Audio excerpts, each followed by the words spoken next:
Hello, guys. This is Dan with video number 333 of why I am moving to Ukraine. And today was the day,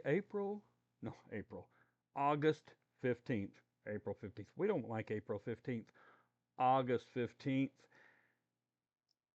Trump and Putin had their very historic meeting in Anchorage, Alaska, about the talks for peace, ceasefire, all that stuff in Ukraine. Now, I generally do not like to read when I have these blogs because it's boring when somebody just sits there and reads off of a paper. But I made me some notes because I don't want to ramble, but I do want to make some significant points. So you'll forgive me if I am looking down at my notes and making some points because like I said, I don't want to ramble, but I do want to make sure that I make my points that are pertinent because the other day I made video number 2 and I said, hey, watch out because everybody's giving these prognostications about what's going to happen during the meeting and all that kind of stuff. So let me just get started. And if you did not watch the meeting, if you're not a news junkie like I am, if you are not a news nerd, you don't watch it, but you kind of want to know what's going on, let me give you a synopsis of what happened. After the meeting, Trump said, we have made significant progress. It was rather vague. They didn't really reveal anything and they didn't take any questions, which is interesting. We'll talk about more of this in just a second. Um, Trump said we're close to an agreement. He does need to call Zelensky. He needs Zelensky to sign off on some of this stuff because Trump can't make the decisions for Ukraine. Now, all the pundits, I've listened to many pundits today prognosticate on what they think this means and that means. They think the details may be leaked out over the next few hours because it did just finish here just a few hours ago. So we may have more coming. I may make another video or two that's a little shorter that may tell what, they say the devil's in the details, what's coming out. So we may have some more details coming out. Remember, I might mention this again in a minute, but Putin came to America. Putin came to Trump. So this is a successful deal for Trump's deal. Trump always said, I just want the killing of people to stop in Ukraine. So Trump wants all this killing to stop. We want all this killing to stop. I'm moving to Ukraine. I want the killing to stop. Ultimately, Zelensky needs to sign off on these things. Trump said we didn't really get there yet, but we're very close. Now, Trump said he will get on the phone and talk to Zelensky to bring about a ceasefire or an agreement. The talks were supposed to go about 6 hours. Everyone, Russians, Americans, were expecting these talks to go for about 6 hours. They went for about 3 hours, which wasn't too bad because Trump said, I will know within the first 5 minutes if Putin is serious about these talks or not. And if he's not, I'll just get up and walk away, which he didn't. They went about 3 hours. So at the press conference, when it was done, Putin talked first, which was kind of unusual.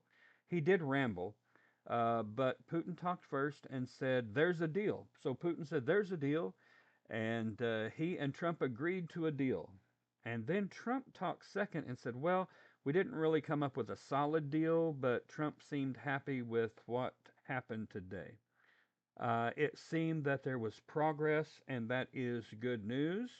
Putin said there was an agreement, but again, they took no questions.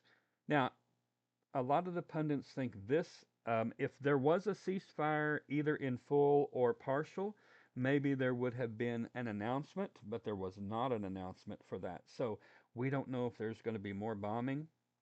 Man, we hope not, because Putin is just a madman targeting hospitals, apartments every night, parks, schools, children, whoever he can kill. So the question is, where do we go from here after this peace summit? I guess if we want to call it that. Uh, well, we do have a framework, and that's very, very good. Putin used this agreement. He said, "We have this agreement." Trump said, "Well, it's not really an agreement. I've got to call Zelensky, the European Union leaders, to agree to what we talked about today." It was interesting then when Putin arrived. Trump is a master negotiator. Everything was set up for a reason. When Putin arrived and they got off their planes and walked on the red carpet, um, Trump had all the F-22s, the B-2s, the big bombers. He had them parked and staged in such a way where Putin had to walk through them, look at them, recognize them as they were walking up off the tarmac onto the stage outside to have their pictures taken. A big flyover happened with big planes and everything, letting him know that we are still in control. Huge letters on the stage inside said "pursuing peace." So just constantly pumping this message that says we're pursuing peace, putting the pressure on Putin. Actually, they did not give Putin a box or anything to stand on. So Trump, he's a tall guy anyway. So on the stage, Trump just towered over Putin. And that did not help the optics of the Russian leader either. Trump spoke second and was just very short, cryptic, short, didn't say a lot, which is very unusual for Trump. And what was even more unusual for Trump, he didn't take any questions. He needed to secure some more answers from Zelensky and the EU leaders, and they really didn't want the reporters probing and asking, so they took no questions. Now, here's something that was funny. One of the reporters yelled at President Putin, "Will you stop killing civilians?" And Putin put his hands up to his ear as indicating he couldn't hear them. Putin was very uncomfortable with the Western media of the free world. He came to Trump. This is interesting. He came to America. He came to Trump. He came to Alaska, which we bought from Russia in the 1860s.